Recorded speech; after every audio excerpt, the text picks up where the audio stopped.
नंतरची बातमी भंडारा जिल्ह्यातली आहे। भंडारा जिल्ह्यातल्या आयुध निर्माण कंपनीमध्ये भीषण स्फोट झालाय।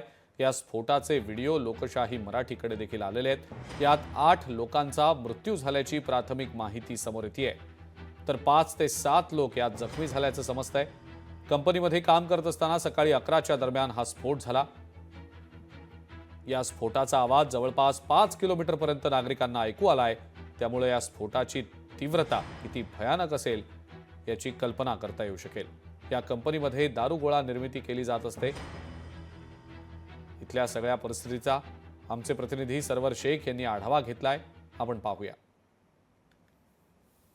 भंडारा जिल्ह्यातील आयुध निर्माण कंपनीमध्ये सकाळी 11च्या सुमारास भयानक असा स्फोट झाला, ज्या स्फोटकामध्ये संपूर्ण इमारत जमीनदोस्त झाली आणि जवळपास 8 लोकांचा मृत्यू देखील झालेला आहे। तर 8 ते 10 लोक हे जखमी असल्याची प्राथमिक माहिती येत आहे आणि जखमींना रुग्णालयामध्ये पाठवण्यात देखील आलेला आहे आणि जेसीबीच्या सहाय्याने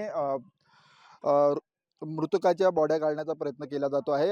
आपण बघू शकतो की येथे जवळपास 5 ते 7 किलोचा पत्रा हा उडून त्या कंपाऊंडच्या बाहेर आलेला आहे। तर त्या पत्र्याच्यावरून अंदाज लागतो की हा स्फोट किती भीषण असावा आणि आपल्यासोबत येथे काही प्रत्यक्षदर्शी देखील आहेत। आपण त्यांच्याकडून जाणून घेऊया की कसा हा स्फोट होता आणि काय बघितलंय त्यांनी, काय सांगा। माझे नाव विक्की डोईफोडे आहे। मी सावली गावातून येत होतो 10:30च्या दरम्यान आणि स्फोट एवढा मोठा झाला की याचा पत्रा ह्या साईडला उडाला। कमीत कमी 5 किलोचा पत्रा आहे आणि जाळा पण भरपूर मोठा आहे आणि कोणाची हानी नाही झाली। तर नक्कीच भयानक असा दृश्य या ठिकाणी प्रत्यक्षदर्शीने बघितलेला आहे। तर समोरील घटना काय असेल हे आपण कल्पना देखील करू शकत नाही। सरवर शेख, लोकशाही मराठी, भंडारा। लोकशाही मराठी ऐका, पहा, जागरूक रहा।